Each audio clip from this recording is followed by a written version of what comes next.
Hi everybody, I'm Hannah Faye. Thank you for coming to my channel. Today we're gonna watch some TechToks. That's a mouthful. Part 2 of foam modding my keyboard with a purple So sometimes people will put extra foam in their keyboards to dampen the sound. So this guy's using a tiny purple mattress squishy. But whatever, let's do it. Just kidding, I know what you meant. I actually cut one in half already, which was a very painful process. I guess we have to take the old foam out now. The whole point. All right, so he's really replacing everything. In the bad sounds. And well, this is not foam, so I don't even know if it's gonna do anything. Here it is, guys. And it actually looks really insane. Yeah, this is interesting. The purple squishies. I made an interesting everything. And this actually material. Really well. As you see, all the screw holes are perfectly in the little squares. Moment of truth.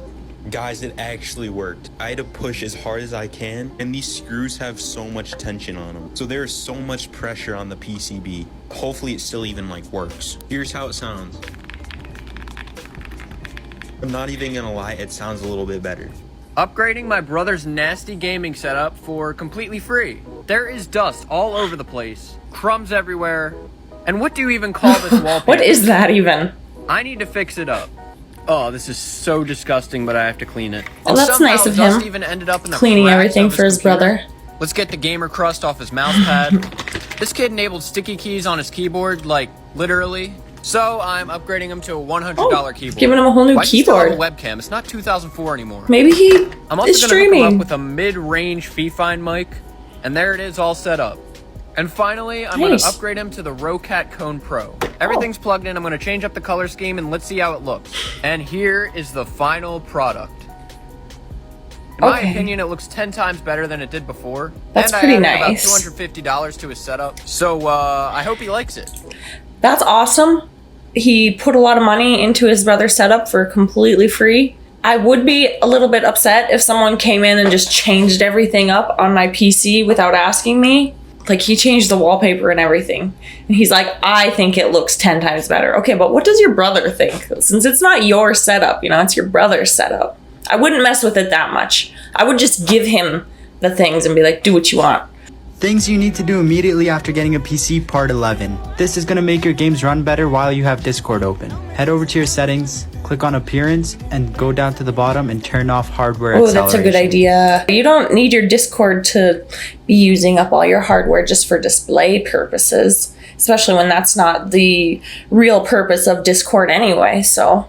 Can someone explain to me why this has no windows? So that building in New York, this Windows building in San Francisco, this one in Chicago, this one in Austin, and hundreds more buildings placed conspicuously across the country in very populous locations are all part of AT&T's long lines network. Or at the very least, most are remnants of that. This is what telephone lines looked like at the turn of the century. And before we had digital telephony, the lines on your phone physically connected to the person on the other end's phone. That meant we had these massive switching hubs. Most of those buildings I show were built in the 70s. That means they didn't require actual operators. And because this machinery didn't particularly care if there was light or not, they just decided, why add windows? But that building is 33 Thomas Street, which is known to be one of the most secure towers in the world. It has enough gas, water, and electricity to be able to continue running independently for up to 2 weeks, and is supposed to be able to actually withstand nuclear blast.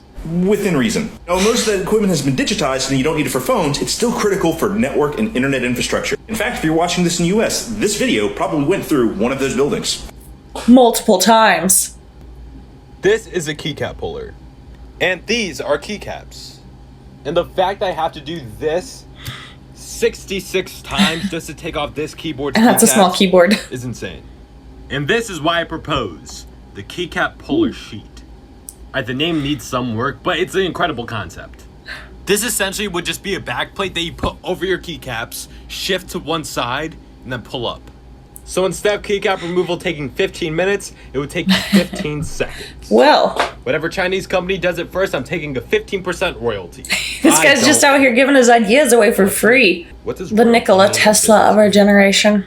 I'm not sure how I feel about that product. It'd be a cool product, I guess. It's not super necessary. I guess if you switch up your keycaps a lot, maybe. What you know about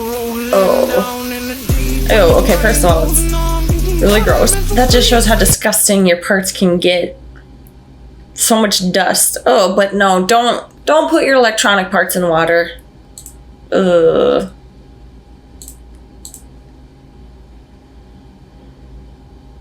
These headphones cost $250, but the manufacturers suggest you play this sound in them for 200 hours before you even start listening to them. So why? This is a process called burn-in, and audiophiles swear by it. Supposedly the constant sound loosens up the internal components of the headphones, making the audio quality better. It's sort of like breaking in a new very pair of interesting. speakers just over 200 Kind of makes you wonder why they don't just do that in the factory, especially if you're paying that much money for them.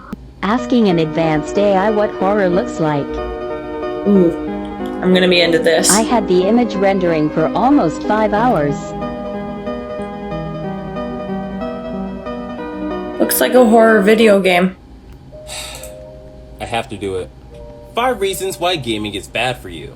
Now, I did make a video on 5 reasons why gaming is good for you, but to make things fair, I'm gonna list I'm not gonna like this one. But, kicking things off, starting off at number 1.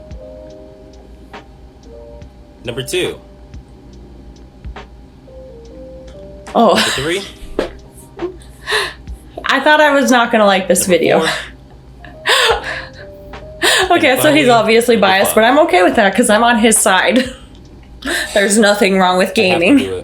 That's all for today. I hope that these were helpful or at least entertaining. And if you liked them, remember to hit like and subscribe. I do tech videos every single Tuesday and also do vlogs and gaming videos and very random content other days of the week. So subscribe if you liked it, and I'll see you next time. Bye!